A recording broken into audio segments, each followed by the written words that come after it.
How do you, as a wrestler, recover from the botch?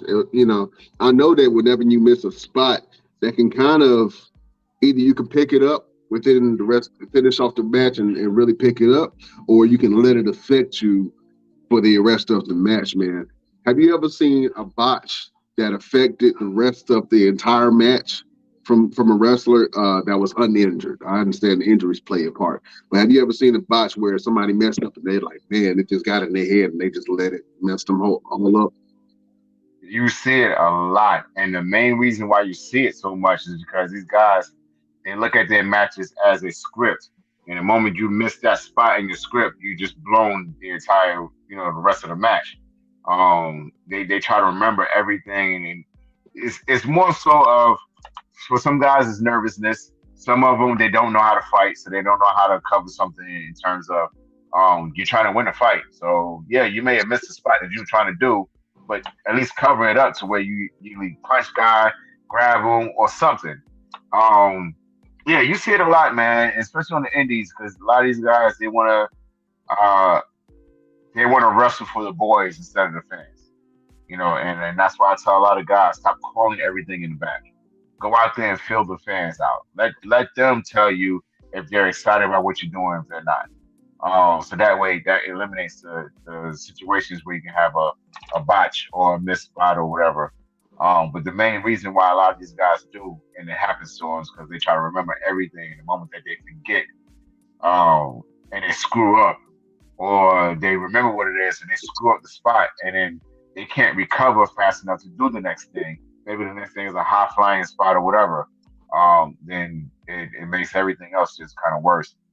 It takes really good ring generals to be able to say, you know what, I'm gonna call an audible. Let's do this, and then get to the next thing instead of trying to go back and do the same thing over again and then making it look even worse.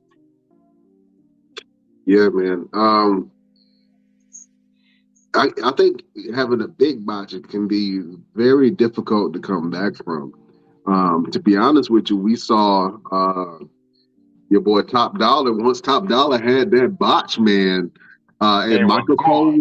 Michael Cole started burying his ass on commentary. You haven't really seen Top Dollar like that since then. Nope. I mean, he has one or two matches, but other than that, I have not seen Hit Row at all perform in a positive light since that botch, man.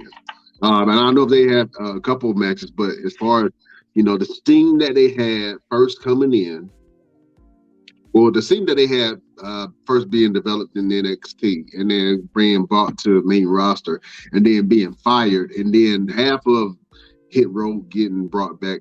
Shane Strickland went to AEW and he's doing his thing over there.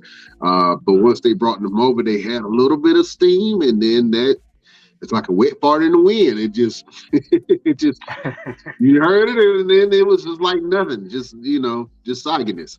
Um, and I know that kind of hurt his career. There's a couple of other wrestlers who've biggest moments were botch moments. You know what I'm saying? So as a wrestler, mentally, how do you come back from that once you have a big botch?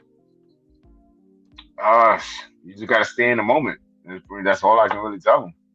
Stay in the moment and stay focused on the fact that you're trying to win a fight.